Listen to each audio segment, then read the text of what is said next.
박아무개 씨는 최근에 그 능력을 인정받아서 이 회사의 심장부라고 할 수 있는 경영기획부의 부장으로 발령을 받았습니다. 이 회사의 최고 인재들이 모인다고 하는 그 부서의 부장으로 가게 되었다는 것은 그 회사의 이사진들이 정말 그동안 이 박아무개 씨의 실적을 아주 주의 깊게 관찰해 왔다는 그런 증거이고, 또 그동안 꾸준하게 이 이사진들의 그 기대를 실망시키지 않고 발군의 실력을 아주 유감없이 발휘했다는 그런 증거인 것입니다.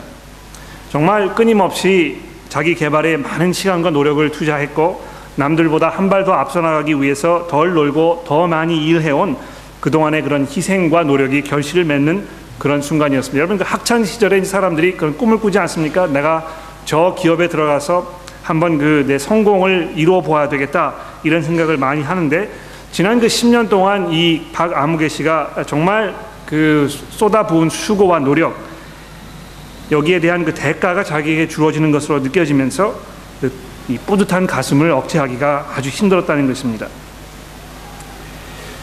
이처럼 사람들에게 자기의 능력을 인정받는 일은 참 기분 좋고 즐거운 일이 아닐 수 없습니다. 이와는 반대로 이 아무개 씨는 흔히 말하는 낙하산 인사의 전형적인 예입니다. 여러분, 낙하산 인사라는 거 아시죠? 이 국가가 경영하는 그 공기업 경우에 어떤 그 내부적인 승진이나 또 공채 뭐 이런 그 정상적인 과정을 겪어서 능력이 검증된 사람을 자리에 임명하는 것이 아니고, 그냥 권력을 주고 있는 사람이 좋아하는 사람을 딱 뽑아가지고 그 해당 기관의 장으로 임명하는 이런 것을 말하는 것인데요. 이 아무개 씨가 바로 그런 케이스였다는 것입니다. 모 국회의원을 수년 동안 아주 충성스럽게 모셨던 그 사람이 이 기관장으로 발령을 받은 그 분야에 아무런 경험과 또 이해도 없었지만, 그래서 그 업무를 수행할 능력이 전혀 없었는데도 불구하고 그 권력자가 아주 건재해 있기 때문에 별 문제가 될 수 없었던 것입니다. 누가 봐도 그 사람은 그 자리를 차지하고 있어야 할 사람이 아닌데도 불구하고 이 아무개 씨는 오늘도 그 자리에 출근을 한 것입니다. 여러분, 이 낙하산 인사를 받은 사람들에 대해서 일반적으로 어떤 반응을 우리가 기대할 수 있습니까? 사람들이 고개를 설레설레 흔들고 혀를 끌끌 차면서 참 세상이 불공평하다, 이렇게 얘기하는 것이죠. 반면에 능력을 인정받아서 이 승승장구하는 박아무개 씨는 우리 사회의 영웅이고 젊은이들의 표본으로 여김을 받습니다. 너도 최선의 노력을 다 하게 되면 이 박아무개 씨처럼 성공할 수 있다고 부모인 우리가 자식들에게 가르쳐주고 하는 것입니다. 일반적으로 정당한 그 수고에 대한 그 대가를 받고 인정을 받는 것에 대해서 아주 당연하고 그것이 정말 정의로운 삶의 이치로 우리가 생각이 되지만, 이 자격 미달인 사람에게 어떤 그 특혜가 주어지는 것, 이거를 우리가 이 비리, 또 부정, 이렇게 받아들이지 않습니까? 그래서 이 신앙생활을 하는 문제에 있어서도 사람들은 능력을 인정을 받아서 박아무개 씨처럼 어떤 그 대가를 받는 이것이 바른 길이라고 생각하는 경우가 아주 많다는 것입니다. 반면에 이 낙하산 인사인 이 아무개 씨처럼 그런 그 특혜를 얻는 이런 거는 우리가 가야 할 길이 아니라고 많이들 생각을 하게 됩니다. 그러나 오늘 우리가 읽은 이 로마서 4장의 말씀은 지금까지 우리가 생각해 왔던 그 삶의 방식을 온통 뒤집어 버리는 그런 말씀으로 가득 차 있습니다.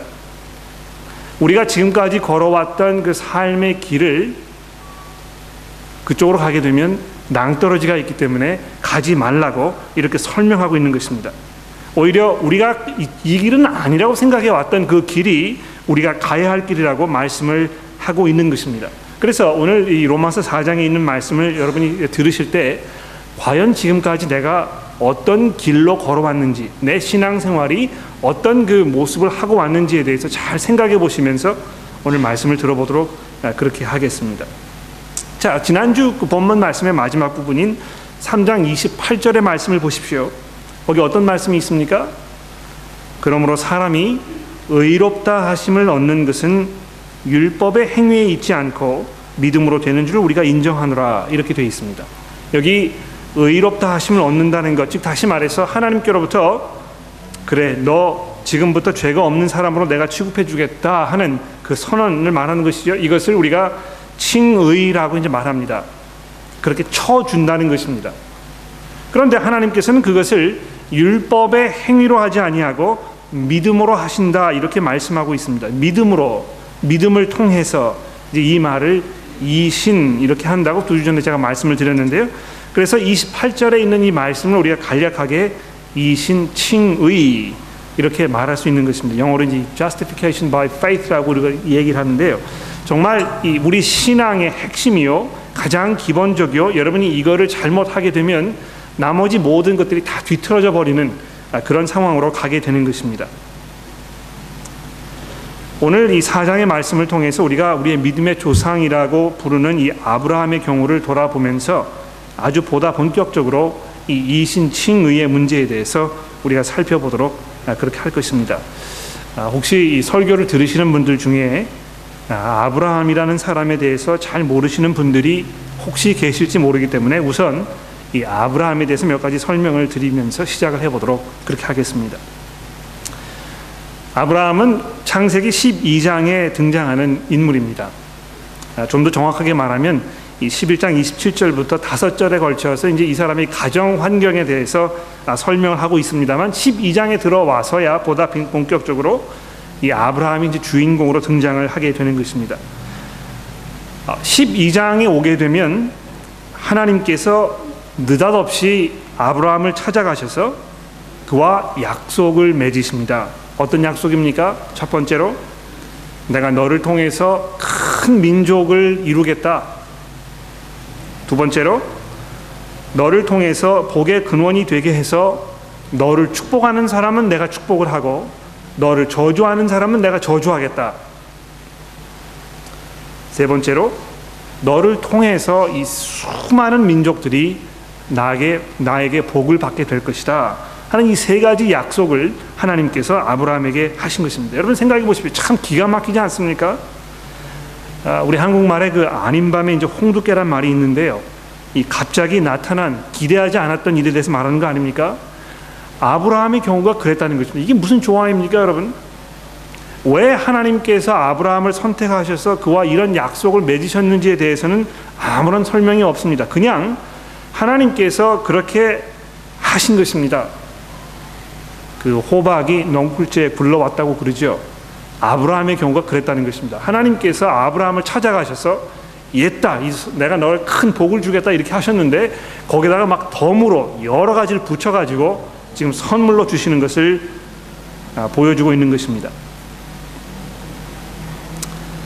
자, 그런 일이 있은 후에 시간이 얼마나 흘렀는지 정확히 알 수 없지만 13장과 14장을 건너뛰어서 15장으로 넘어가게 되면 하나님께서 또 한 번 아브라함이라는 사람을 찾아가십니다. 예, 아브라함아, 너 지난번에 내가 너에게 한 약속 기억나지? 내가 그 약속을 아직도 기억하고 있거든. 내가 그 약속을 너에게 꼭 지켜줄 거라는 증거로 내가 너에게 아들을 선물로 줄 것이다. 이렇게 약속을 또 하신 것입니다. 여러분, 아브라함이 이 약속을 받았을 때는요, 이미 자기가 자식이 없기 때문에 몹시 근심하고 있던 그런 때였습니다. 내가 친자식이 없기 때문에 이 다메섹에 사는 엘리에셀이라는 청년을 내가 양자로 삼을까 이런 생각을 하고 있던 때였다는 것이죠. 그런데 또 한 번 느닷없이 하나님께서 지난번 세 가지 약속에 더해서 친아들까지 주시겠다는 이 약속을 지금 아브라함에게 하신 것입니다. 그런데 그때 아브라함이 어떻게 했습니까? 창세기 15장 4절 말씀을 화면에 등장하는 이 말씀을 제가 한번 읽어보도록 하죠. 그때 여호와의 말씀이 그에게 임하여 이르되 그 사람이 내 상속자가 아니라, 즉 이 다메섹에 사는 엘리에셀이라는 사람이 내 상속자가 아니라 내 몸에서 날 자가 내 상속자가 되리라 하시고, 그를 이끌고 밖으로 나아가 이르시되 하늘을 우러러 뭇 별을 셀 수 있나 보라. 또 그에게 이르시되 내 자손이 이와 같으리라. 아브라함이 여호와를 믿으니 여호와께서 이를 그의 의로 여기시고, 이렇게 되어 있는 것입니다. 여러분, 이 15장 6절은 오늘 본문인 로마서 4장 3절이 그대로 인용하고 있는 그런 부분인 것입니다. 자, 이 일이 있은 후에 또 몇 년이 흘렀는지 모르겠습니다. 그런데 창세기 17장으로 넘어가시게 되면 아브라함이 99세가 되었을 때에, 그래서 할아버지가 다 돼가지고 몸에 그 모든 기력이 다 쇠하고 또 그의 아내였던 사라도 이미 아기를 가진 모든 능력을 다 잃어버렸을 때에 하나님께서 또 다시 아브라함에게 나타나십니다. 그러면서 지금까지 그 모든 약속을 상기시키시면서, 예, 아브라함아, 내가 아직도 그 약속을 잊어버리지 않았거든. 내가 반드시 그 약속을 너에게 다 이루어 줄 것이다. 내가 분명히 너에게 약속한다. 그 약속이 현실로 이루어질 것이라는 그 증표로 너와 내 집안의 모든 남자들이 다 할례를 받아라. 이렇게 말씀을 하신 것입니다. 자, 오늘 로마서 4장에 있는 말씀은 바울이 아브라함의 이런 생애를 예로 들어가면서 이 이신칭의에 관해서 설명을 하고 있습니다. 왜 우리가 하나님께로부터 의롭다 하심을 받는 그것이 오직 믿음을 통해서만 가능한 것인지, 그리고 이 믿음이라는 것이 과연 무엇인지에 대해서 로마서 4장에 아주 상세하게 설명을 해주고 있는 것입니다. 그러므로 이제 잠시 그 본문의 내용을 좀 살펴보도록 그렇게 하겠습니다. 우선 1절과 2절의 말씀을 보십시오. 여러분 로마서 4장을 가지고 계시니까 펴셔서 1절과 2절 말씀을 보시길 바랍니다. 그런즉 육신으로 우리의 조상인 아브라함이 무엇을 얻었다 하리요? 만일 아브라함이 행위로 의롭다 하심을 받았다면 자랑할 것이 있으려니와 하나님 앞에서는 없느니라. 이렇게 되어 있습니다. 즉 다시 말해서 하나님께서 아브라함의 그 의로운 삶, 그의 그런 그 행위 이런 것을 보시고 그 사람이 의롭다고 간주하신 것이 아니라는 것입니다. 이 아브라함은 회사의 임원진으로부터 그 능력을 인정받은 이 박 아무개 씨와 같은 그런 사람이 아니라는 것입니다. 일반적으로 사람들이 아브라함은 이제 믿음의 조상이라 이렇게 얘기를 했을 때 그것은 아브라함이 이 박 아무개 씨와 같다 이렇게 생각을 하게 됩니다. 그러나 그것은 잘못인 것입니다. 분명 아브라함이 믿음의 조상이긴 하지만 여기에서 행위라고 했을 때는요, 우리가 생각하는 그런 것을 우리가 일반적으로 이 행위라고 했을 때 신앙생활의 기본이라고 생각되는 그 모든 것들을 포함하고 있는데 그것을 통해서 아브라함이 하나님께로부터 의롭다는 인정을 받은 것이 아니라는 것입니다. 뭐 기도를 열심히 한다든지 교회를 출석한다든지 봉사를 많이 한다든지 착하게 산다든지 성경을 많이 읽고 기도를 많이 한다든지 선한 양심에 따라서 살면서 남을 사랑하는 일들, 이 모든 것들이 이 행위에 포함되어 있는데 그런 것을 아브라함이 잘 해왔기 때문에 하나님께서 그것을 보시고 너 의로운 사람이라 이렇게 쳐준 것이 아니라는 것입니다. 오히려 3절 말씀을 보십시오. 창세기 15장에 있는 말씀을 그대로 인용을 하면서 행위가 아니고 믿음이라고 말씀하고 있지 않습니까? 여러분 잘 보십시오. 여기 이 믿음이라는 것과 이 행위라는 것이 서로 대칭 관계에 있다는 걸 잘 보십시오. 우리의 행위로 이거나 아니면 믿음으로 이거나 둘 중에 하나라는 것입니다. 행위도 필요하고 믿음도 필요하다고 말씀하고 있지 않은 것입니다. 행위가 아니면 믿음인데요, 믿음일 수밖에 없다고 지금 이렇게 말씀하고 있는 것입니다. 또 행위가 있으면 믿음이 따라온다고 이렇게 얘기하지도 않습니다. 여러분 이 부분이 굉장히 중요한 부분인데 많은 분들이 이거 오해하시고 계시기 때문에 제가 좀 짚고 넘어가야 하겠습니다. 제가 목회를 하면서 많은 분과 대화를 나누면서 알게 된 것은 바로 이것인데요, 많은 분들이 이렇게 생각하십니다. 내가 전혀 믿음이 없습니다. 그런데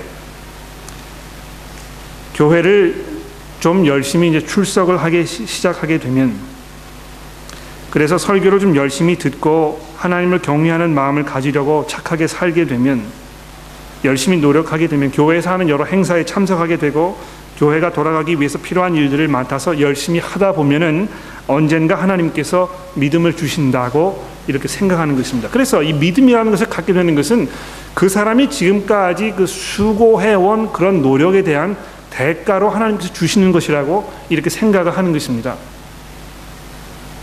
바로 그것이 천주교의 신앙입니다, 여러분. 그 천주교를 다니시는 분들이 그렇게 생각하는 것이거든요. 우리가 열심히 노력을 하게 되면 그 노력을 하나님께서 가상히 여기셔서 그 사람에게 믿음이라는 걸 허락해 주시는데 그 사람의 그 수고와 노력이 이 하나님께서 주시는 믿음과 서로 결합을 해가지고 본격적으로 하나님이 구원에 가게 되는 그런 결과를 낳게 된다, 이렇게 얘기하는 것입니다. 그런데 이 본문 말씀을 잘 보십시오. 행위 아니면 믿음인데 행위가 아니고 믿음이라고 아주 딱 분명하게 설명을 해놓고 있는 것입니다. 아브라함이 어떻게 한 것입니까? 하나님께서 그렇게 말씀을 하시니까, 하나님께서 그렇게 약속을 하시니까 그럼 제가 그렇게 알고 있겠습니다, 이렇게 말했다는 것입니다. 하나님의 약속이 있으니까 그냥 제가 그것을 의지하겠습니다, 이렇게 했다는 것이죠. 바로 그런 그 아브라함의 마음 자세, 이것을 통해서 하나님께서 그를 의롭다고 여겨주셨다는 것입니다. 아브라함이 하나님을 처음 만났을 때 보면 아브라함이 뭐 뛰어나게 하나님을 잘 섬겼다고 이렇게 말하는 말씀이 없습니다. 단지 하나님께서 아브라함에게 약속을 하셨을 때 아브라함이 그 약속을 믿었고, 하나님께서는 아브라함의 그런 믿음을 보시고 그를 의롭게 여기셨다는 것입니다. 그래서 좀 더 이걸 잘 설명하기 위해서 어떻게 이어지고 있습니까? 4절과 5절 말씀을 보십시오. 일하는 자에게는 그 싹이 은혜로 여겨지지 아니하고 보수로 여겨지거니와 이를 아니할지라도 경건하지 아니한 자를 의롭다 하시는 이를 믿는 자에게는 그의 믿음을 의로 여기시나니, 이렇게 되어 있습니다.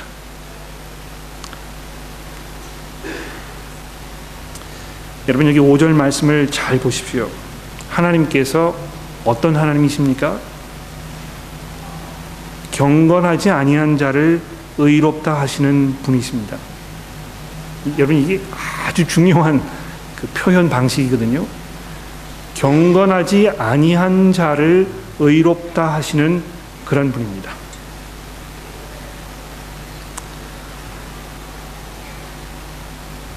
아브라함이 이미 경건하게 잘 살아오고 있었기 때문에,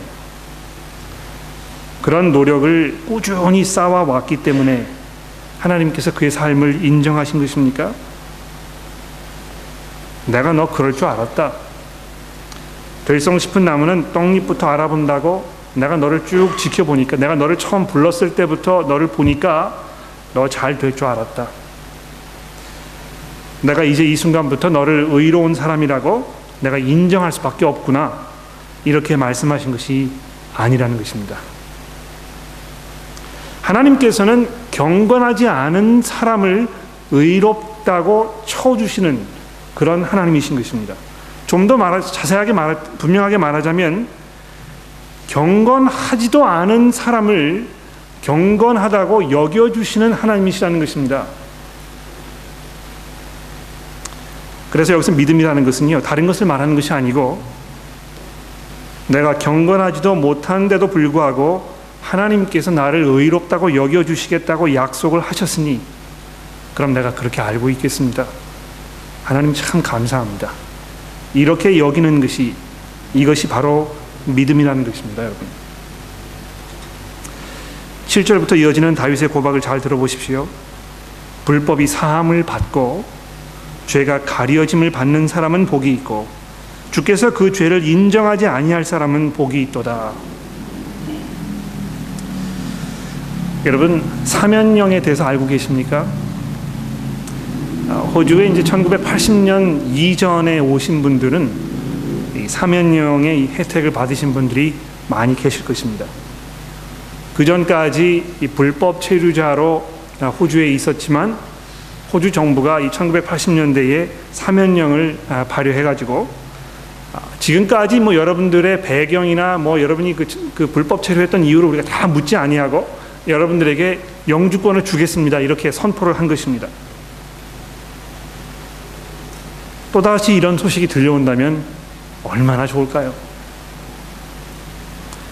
2012년 2월 12일 그 날짜로 호주에 발을 디디고 있는 사람이라면 이후 여하를 막론하고 호주 정부가 여러분들에게 영주권을 발급하겠습니다 하는 그런 이 법이 공포가 됐다고 생각해 보십시오. 불법 체류라는 그 딱지를 다 떨어내고 정말 그 새로운 삶을 자유롭게 만끽하면서 살 수 있는 그런 복이 주어진다면 그것이 얼마나 좋겠습니까, 여러분? 하물며 하나님께서 그 모든 죄를 다 덮어주시고 그거를 문책하지 않으시고 더 이상 추궁하지 아니하시고 그것을 다 덮어주시고 그래서 우리가 자유롭게 죄책감 없이 정말 편안한 마음으로 살 수 있는 그런 약속이 우리에게 보장된다면 얼마나 그것이 놀라운 축복일까요?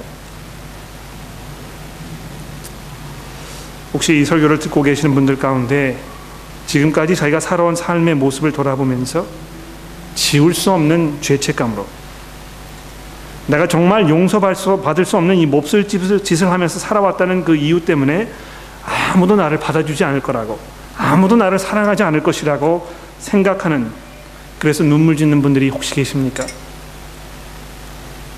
그 죄책감을 만회하기 위해서 온갖 수고와 노력을 다 해보았지만 이 해결되지 않는 그 마음의 고통을 안고 계속 무너지는 자신의 모습을 속수무책으로 바라보면서 허탈해하는 그런 분들이 계십니까? 여러분, 여기 다윗이라는 이 사람이 감격에 겨워서 기쁨에 넘쳐서 외치는 이 놀라운 고백을 들어보십시오. 하나님께서 잘못을 용서해 주시고 죄를 덮어주신 사람은 복이 있다.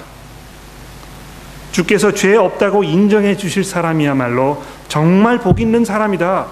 이렇게 말씀하고 있는 것입니다.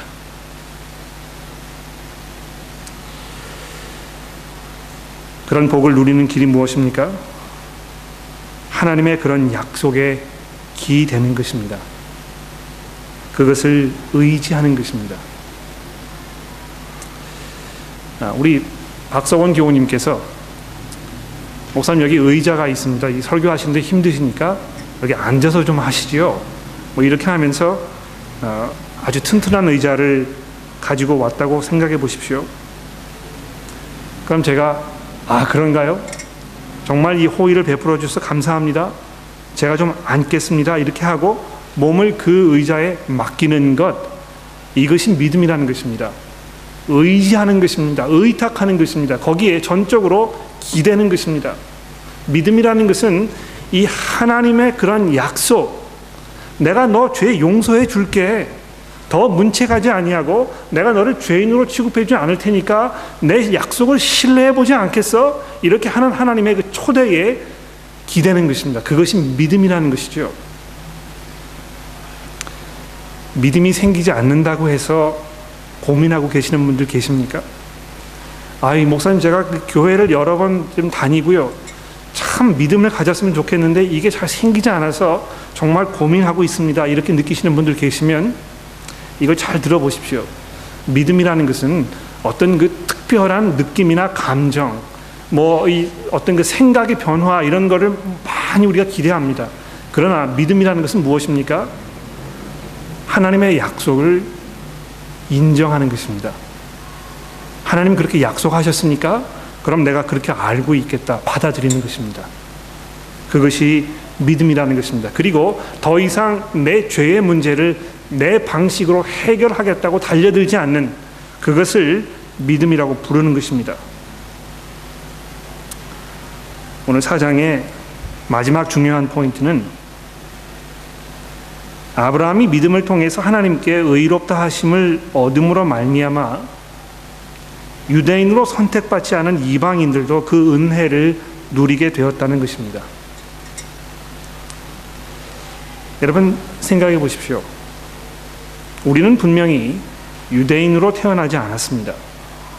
아브라함처럼 할례를 받은 것도 아니고 그렇다고 하나님께로부터 율법을 받아서 그 율법을 따라 사는 사람들도 아닙니다. 쉽게 말해서 하나님의 이 은혜의 울타리 저만큼 밖에 지금 내팽개쳐졌던 그런 사람들이라는 것입니다. 잘 실감이 나지 않으실 것입니다. 그 재밌는 광고가 TV에 떴더군요. 여러분 기억나시는지 모르겠는데요. 길거리에 한 수십 명 되는 어린아이들이 막 놀고 있습니다. 제가 몇 번 그 광고를 보면서 그 내용을 제가 이해하게 된 것인데 길거리에 수십 명이나 되는 어린아이들이 막 놀고 있습니다. 그런데 잘 보시면 그 아이들이 모두 빨간 머리를 하고 있다는 것입니다. 남자아이든지 여자아이든지 다 빨간 머리거든요. 근데 뭐 서로 그냥 정신없이 지금 길거리에서 막 놀고 있는 것입니다. 그런데 집에서 어떤 여자분이 나와가지고 얘들아 저녁 먹을 시간이 됐다 이렇게 하는데 보니까 그 어머니도 빨간 머리를 하고 계시더군요. 그래서 그 길거리에서 놀던 아이들이 모조리 그 집으로 들어가는 것입니다. 전부 그 집의 식구였다는 것이죠. 그런데 아이들이 다 들어가는데요, 오직 한 아이, 남자아이 하나가 자전거를 타다 말고 자기 친구들이 집으로 다 들어가는 것을 물끄러미 아주 허탈한 모습으로 바라보는 그런 모습이 광고에 담겨 있었습니다. 여러분과 저는요, 자전거에 타고 있는 그 소외받은 그 아이와 같다는 것입니다. 하나님께서 여러분과 저에게 은혜를 베풀어 주실 만한 아무런 이유도 없었고, 또 하나님께서 그렇게 하셨어야만 할 어떤 근거가 없었다는 것이지요. 그런데 그 여자가 다시 나와서 그 아이에게 너도 들어올래? 너도 같이 와서 우리랑 저녁 먹을래? 이렇게 불러준 것입니다. 그런데 하나님께서 여러분과 저를 불러주신 그것은 아브라함도 행위를 통해서가 아니고 믿음으로 그 은혜를 입었기 때문에 가능했다고 오늘 본문 말씀이 우리에게 설명해 주고 있는 것입니다. 마침내 나타난 이 하나님의 그 새로운 의, 즉 죄인들을 그들에게 마땅히 받아야 할 형벌로 대접하지 아니하시고 오히려 그들을 의롭다고 인정해 주시는 이 하나님의 의로운 이 길은 유대인이 되지 않아도, 유대인으로 태어나지 않아도, 그래서 모든 율법의 규례를 지키지 않아도 되는 그런 믿음을 통한 새로운 삶의 길이라는 것을 보여주고 있는 것입니다. 여러분, 율법을 통해서 하나님께 의롭다는 여김을 받는 것이 불가능한 일이라고 말씀을 드렸습니다. 아무도 그렇게 할 수가 없었다는 것입니다. 율법을 지키는 것을 통해서 우리가 하나님께 의롭다는 인정을 받기는커녕 오히려 우리가 지킬 수 없는 그 율법을 통해서 더욱 우리가 하나님의 이 형벌을 받아 마땅한 죄인이라는 사실을 더욱 뼈저리게 느낄 수밖에 없다고 말씀을 드린 것입니다. 이방인들은 말할 것도 없고 하나님의 율법을 선물로 받았던 유대인들조차도 그 율법을 통해서 의롭다고 여김을 받는 것이 아니라면 아브라함의 경우가 그것을 우리에게 아주 분명하게 설명해 주고 있다는 것입니다.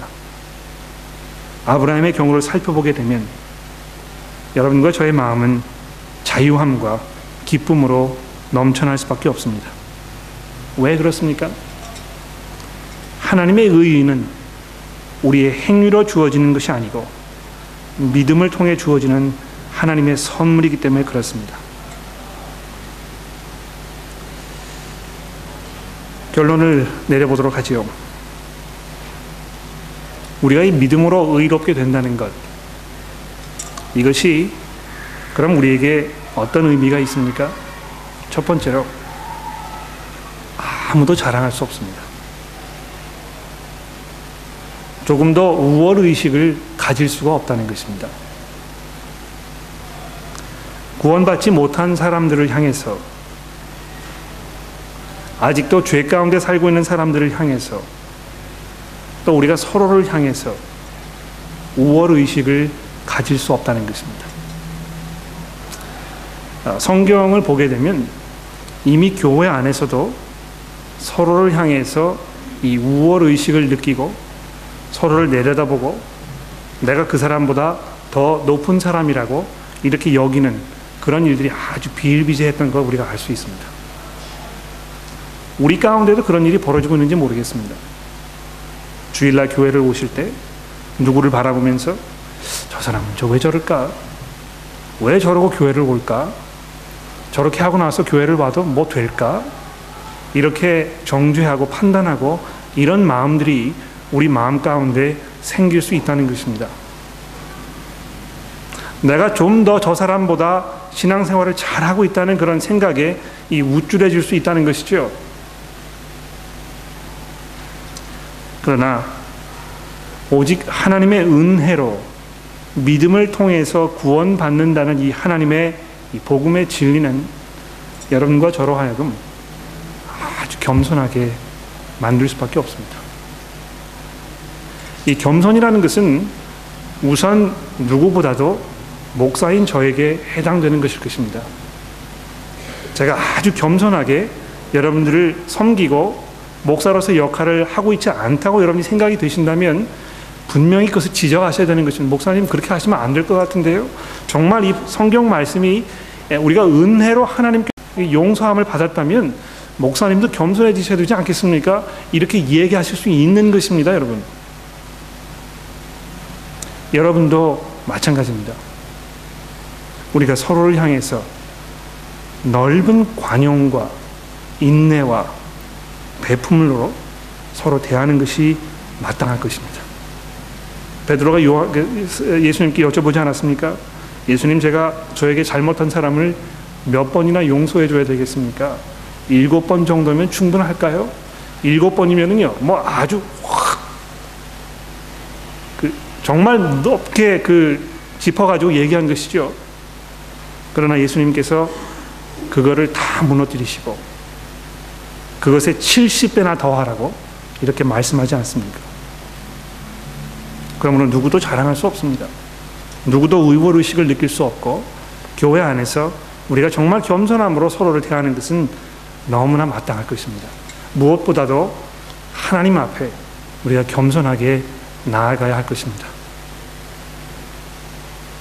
그것은 무엇보다도 내가 하나님 앞에 죄인이라는 사실을 인정하는 것입니다.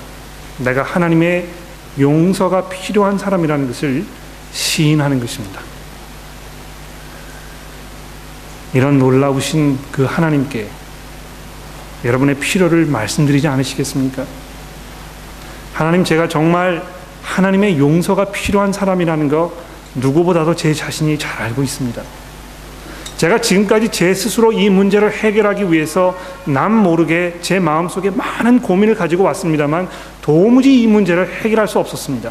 내가 이제 하나님께 이 문제를 맡겨드리오니 하나님께서 저를 용서해 주시고 약속하신 바대로 저희를 의롭다고 여겨주지 않으시겠습니까? 이렇게 말씀드리는 것입니다. 두 번째로, 이 믿음으로 말미암아 하나님의 은혜 가운데 들어간다는 이 복음의 진리로 통해서 모든 사람들에게 구원의 길이 열리게 된 것입니다. 유대인으로 태어나지 않아도, 그 율법에 얽매이는 삶을 살지 않아도 이제 누구나 자유롭게 이 하나님의 은혜 가운데 들어가는 이 길이 열리게 되었다는 것입니다. 여러분, 그러므로 주저하지 마십시오. 여러분에게도 이 구원의 길이 열린 것입니다.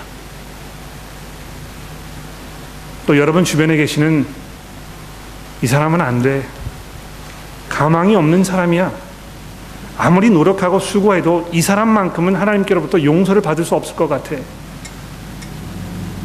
그런 사람에게도 구원의 길이 열려 있다는 것입니다. 하나님께서 은혜 가운데로 이 사람들을 부르고 계십니다.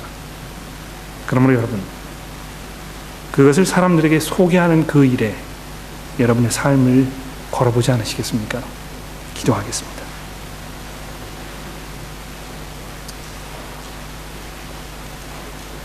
하나님 아버지, 저희가 감당할 수 없는 이런 놀라운 은혜를 저에게 베풀어 주시니 감사합니다. 저희의 수고와 노력으로는 하나님의 기대에 조금도 미칠 수 없었는데 그런 것을 근거로 해서 저희를 부르시지 아니하고 오직 전적으로 그 은혜 가운데 우리를 불러주시니 감사합니다. 하나님, 이런 하나님의 그 사랑과 은혜에 저의 마음이 녹아져 내리며 감격하게 하시고 오히려 저의 삶을 확신과 소망 가운데 살아가도록 저희를 도와주시기를 간절히 기도합니다. 예수 그리스도의 이름으로 기도드렸습니다. 아멘.